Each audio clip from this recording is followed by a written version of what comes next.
"Oh, Dad, I really want a hamburger. I tried one once and it was so delicious. Will you buy me one when you have money?"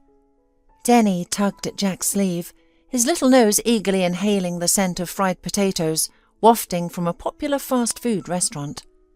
Jack felt a deep, uncomfortable pang inside. Not long ago, he could have bought the entire restaurant with its overly polite staff. Now he couldn't even afford that tantalizing burger. The young father instinctively squeezed his son's hand. To his left, little Mira trudged along quietly. She asked for nothing, knowing they couldn't afford it. "Denny," Jack said, trying to sound carefree, "I promise I'll buy you whatever you want. Just give me some time, kids. Soon you'll have everything you desire. But for now, I'll make you hamburgers at home that will beat any others." Jack's stomach rumbled. At work, he could only afford instant noodles for lunch. He didn't expect a hearty dinner at home either. Arriving home, he handed the children over to Grandma Sylvia, who bustled about, helping them out of their clothes. While Grandma fussed over the children in the hallway, Jack found a lone meatball in the fridge. "The last one," he sighed. It was more bread than cheap meat, hardly deserving the name meatball, but it's something. On the stove, some fried potatoes were still warm. "Great, you'll have dinner just like at the rural restaurant," he said. Jack sliced some black bread, added grated carrots, a pickle, and a bit of mayonnaise. He topped it with a slice of the cutlet and another piece of bread. He made a second sandwich the same way, then added potatoes to the plate and called the children. "Here you go, homemade hamburgers and almost fries," he announced cheerfully. "With black bread?" Jenny asked, surprised. "Exactly. Our restaurant is celebrating Simple Cuisine Week. Everyone loves it," Jack laughed. The children sat down and eagerly devoured their dinner, appreciating their father's effort. They had long dreamed of being part of a normal family, and now their wish had come true. Even Mira was happy, though she struggled to express it. After sending the kids to watch cartoons before bed, Jack washed the dishes and went to bed. How his life had changed. What would happen next? When did it all begin? Yes, at that birthday party 7 years ago. If he could go back, would he attend? Who knows? Frank decided to celebrate his birthday at a rented cottage, anticipating a wild party with his young carefree friends. Jack was invited, but didn't want to go. First, it would be full of show-offs from the city flaunting their wealth. Second, he'd have to spend money on a gift, which he couldn't afford. And third, his ex had left him for someone richer, leaving his self-esteem in tatters.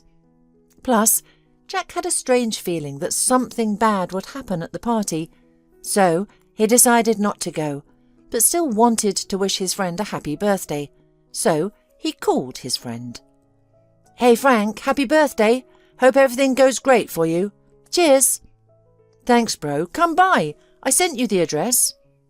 "Listen, Frank, I probably won't make it. You know, circumstances and all." "Yeah, I know your circumstances.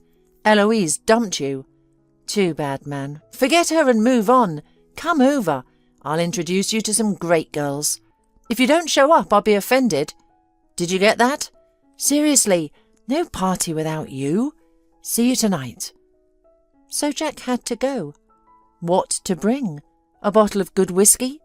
Always a good choice. The party turned out to be wild. It was outstanding how the landlord didn't mind letting crazy students trash the place. "One day I'll have a place like this," Jack unexpectedly said to himself.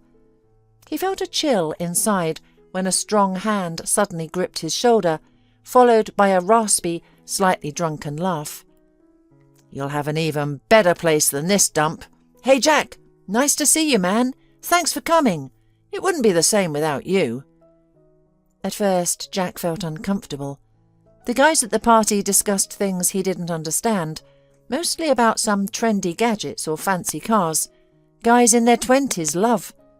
Jack wasn't into gadgets or speed cars, so he had nothing to say. But the girls were checking him out. No wonder. a handsome, athletic guy with a nice smile. However, they didn't approach him. Several hours passed, and it got dark. Jack was ready to head home. Many were already drunk and starting to act crazy. The girls had scattered to different corners, and it was getting boring. Besides, he needed to stick to his routine. So Jack said goodbye to the birthday boy and called a taxi. As the car pulled up and Jack was about to get in, a blonde, long-legged stunner in incredibly tight leggings and a light top practically fell into him. The blonde was clearly drunk, but she managed to stay upright on her high heels.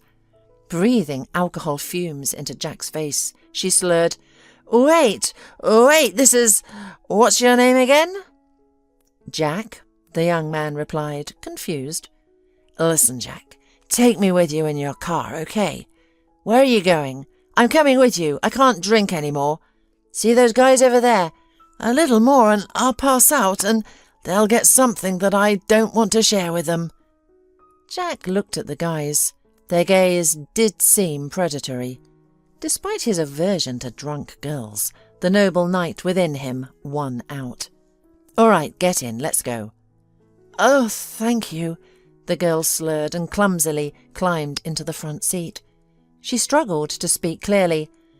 "I'm Sutton, and I'm probably a bit drunk." Within 3 minutes, she was asleep. Since the girl was sleeping soundly and snoring, waking her up to ask for her address was impossible.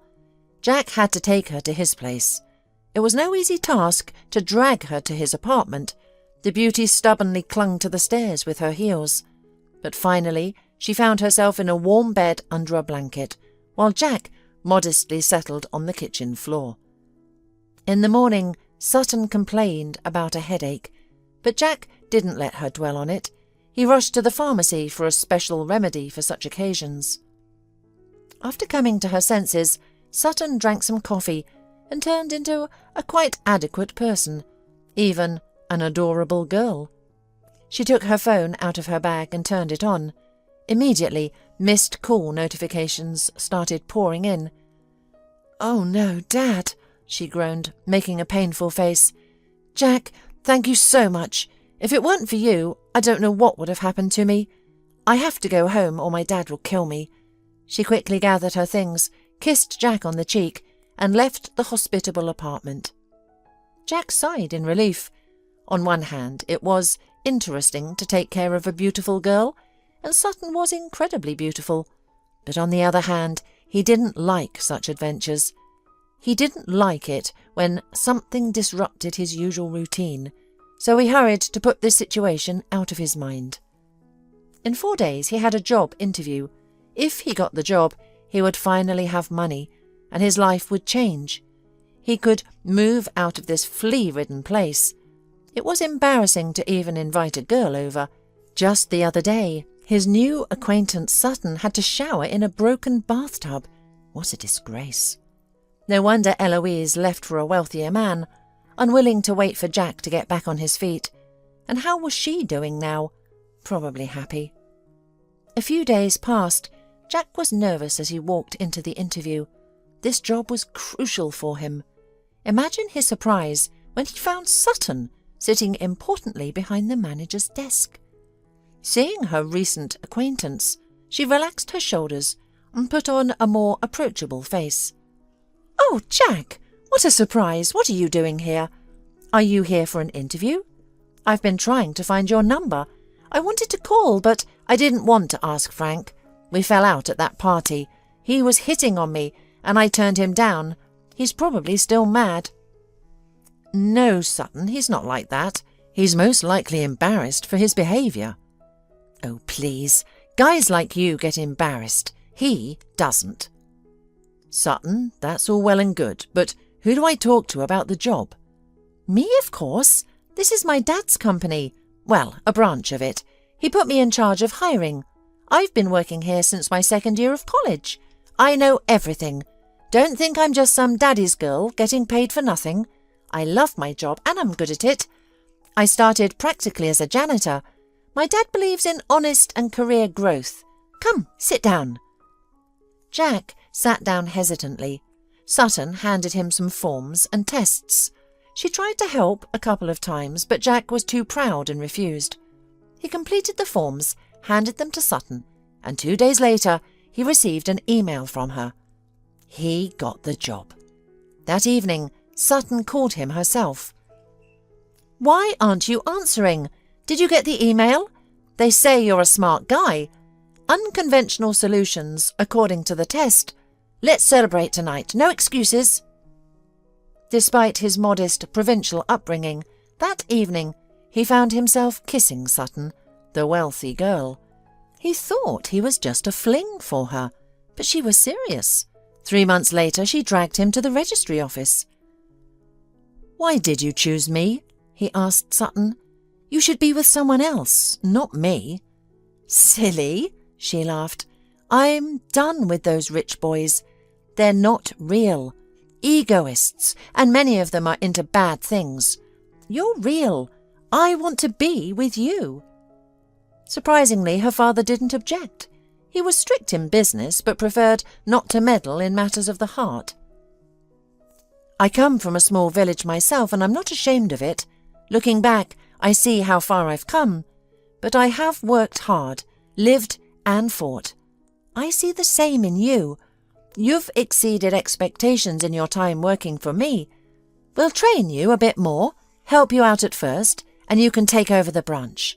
After that, I'll hand you the whole region." Sometimes Jack thought it was all a dream. Just yesterday he was a simple boy, and now he was managing a branch of a serious company. Of course, he had to travel a lot for work. Sutton, however, was very jealous when he was away. His father-in-law joked that Sutton just needed children to keep her busy and stop her from worrying. Jack, too, felt ready for children after nearly 7 years of marriage. 30 was a great age to become a father. But Sutton was adamantly against it. She wanted a big, pure love, but only for herself. She didn't want to share Jack with anyone, not even with children. She was even jealous of his work, though she considered herself a career woman. Plus, she didn't want to ruin her figure. In short, the conversation about children wasn't going well. For Jack, this was a significant issue. He was a classically raised man and couldn't imagine a family without children. He loved kids, found them joyful and full of life. That's why he volunteered to deliver a donation from their company to a charity organisation. There was a shelter for those who had suffered violence or found themselves in difficult situations. There was an old woman, Sylvia, with 2 charming children, Denny and Mira. The boy was about 6, the girl almost 4. The boy was lively, though a bit thin, and the girl was sullen, sucking her thumb and looking at everyone like a little wolf. The old woman had bad legs and couldn't take care of her great-grandchildren properly. Her granddaughter had sold the apartment and gotten involved with addicts. It was a miracle she had given birth to a healthy child. "Oh, what a story we have here! I'm sorry," the old woman lamented about her life. "I never thought my dear Eloise would end up like this. Everything seemed fine when she married that wealthy, educated man. I thought she was well taken care of. I'm her only family, so I could die in peace. But no. Soon Eloise gave birth. Her husband suspected the child wasn't his and did a paternity test. And he was right, the baby wasn't his. He kicked Eloise out with nothing but the clothes on her body. She returned to me instantly. Oh, she cried and hated that baby. She fell into depression and started drinking, though she had never touched alcohol before. She found out that the baby's father, whom she met before her husband, had married a wealthy beauty and was happy. And then she had Mira. She didn't take care of either of the children. She didn't even go near Mira. And then she drowned herself in the river, driven by her misery. Oh, Jack, I only stopped crying for her because I've shed all my tears. When Eloise was still herself, not the wreck she became, she made me transfer the apartment to her name, and then she lost it. Where could we go? Only here." Jack listened to the old woman's story, his heart aching deeply, as if a stone had dislodged and fallen within him.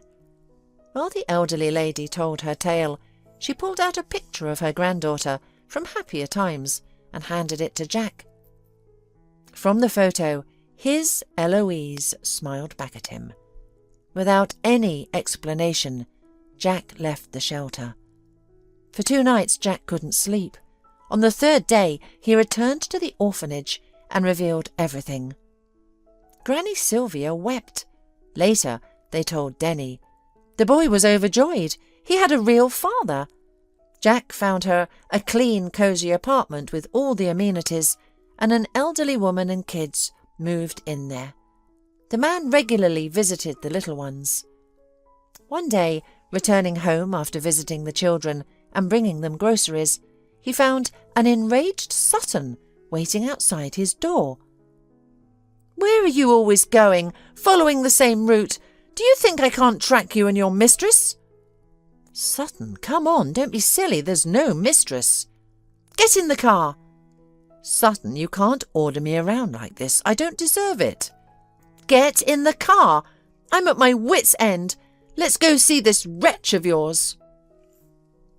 Jack couldn't argue. It was easier to comply with her demand. He drove his wife to the address and they entered the apartment together. "Jack, you're back. Forgot something?"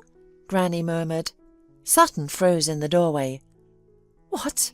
With her? The old hut?" "Sutton, it's not what you think. Let me explain. This boy Denny is my son, and Mira is his sister." "Oh, you! So you have kids on the side, you bastard! Honest, sincere, decent, how could you? You're Alphonse the professional. Keep your dirty secrets to yourself. I want nothing more to do with you." Sutton yanked the ring off her finger and threw it at Jack. Turning sharply, she stormed out of the apartment and his life. That same day, all of Jack's accounts were blocked. He was denied entry to his apartment for his belongings. Sutton had changed the locks. He was left without a job and money, with 2 children and an ailing elderly woman. Because of his honesty, he had practically saved nothing. He could have hidden some accounts from his wife, but that wasn't Jack's way. Jack and his new family moved into a cheaper apartment because finding a good job quickly wasn't possible. There were no savings, and the children needed to be fed today. Jack lost weight and looked worse. Falling from grace was painful, but the main thing was that he had his children. He had someone to care for, and though Mira was difficult, Denny's love was enough for both of them. The boy was happy to finally have a father. Playing with his son, Jack would forget about the catastrophic lack of money. One evening, his phone rang. It was Sutton. "Hello, Jack. We both made mistakes. I'm ready for a dialogue. I'm ready to forget and forgive everything. Come back home." Jack shuddered with joy. He missed home, missed his wife, for he loved Sutton and was deeply attached to her. "Thank you, Sutton. I knew you were a good, kind person. You understand." "No, Jack, I refuse to understand. I'm giving you one last chance. Come back and we'll both forget what you've done. But I will keep an eye on you. Mess up again and I won't forgive you." "Sutton, I see where you're going with this. I won't abandon the children." "You won't abandon them? How noble! Then stay in your flea-ridden place with the old woman. You have half an hour to decide. If you don't call back, it's over. You won't find a decent job and you'll end up on the streets. We did everything for you, and this is how you repay us." Sutton hung up, and Jack silently deleted her number. He had no intention of calling back, but he knew the road ahead would be tough. The children's health issues added to his problems. Their poor living conditions in early life had taken a toll, and Jack struggled to feed them properly. Money was desperately short. To make matters worse, little Mira had caught pneumonia. The young, attractive nurse, Ramona, initially wanted to scold the negligent father for letting the child's condition worsen, but she soon realized that Jack was genuinely concerned and that this was no ordinary family. While Mira was in the hospital, Jack received a call from his old friend Frank, the same one whose party had brought Jack and Sutton together. "Hey, Jack, long time no see. I heard about what your father-in-law did. And Sutton. Wow, she's something else. But we won't dwell on that, right? I've got a job offer for you. A position no worse than the one with your father-in-law. But in return, I just need some information about his company. Just a few details. Some figures. Can you help?" "Frank, good to hear from you, but no, I can't do that." Wait, don't hang up. I don't need info about your father-in-law's company. Our businesses are different. I just wanted to test you. Come see me tomorrow. We need people like you. See you." Once again, Jack felt like he was dreaming. Just yesterday, he had nothing. And today, he had a great job. Frank even gave him a generous advance, saying, "I need people like you, with experience, character and integrity." Jack even stopped being annoyed by Ramona's constant calls, updating him on Mira's condition almost every hour. "Ramona, when does your shift end? Let's go to a cafe. What do you say?" Ramona, blushing and giggling, replied, "We're not supposed to do that, but I thought you'd never ask. I can meet you later." "I'll be waiting." Mira recovered. Jack's financial situation improved. Life was looking up. He even rented a separate apartment for Grandma Sylvia in the same building and bought her necessary medications, even helping her get new teeth. The children transformed, becoming happier and healthier. Soon it became clear that Mira was quite the chatterbox, a far cry from the silent girl she used to be. These wonderful changes weren't just due to money. The children now had a new, loving mother, as Jack had married Ramona. 3 years later, the couple welcomed another boy. Overjoyed, Jack decided to build his dream home. Surprisingly, he completed it rapidly. A couple of years later, he parted ways with Frank, thanking him sincerely for everything and starting his own business. Frank was happy for his friend, though sorry to see him go, for people like Jack were difficult to find.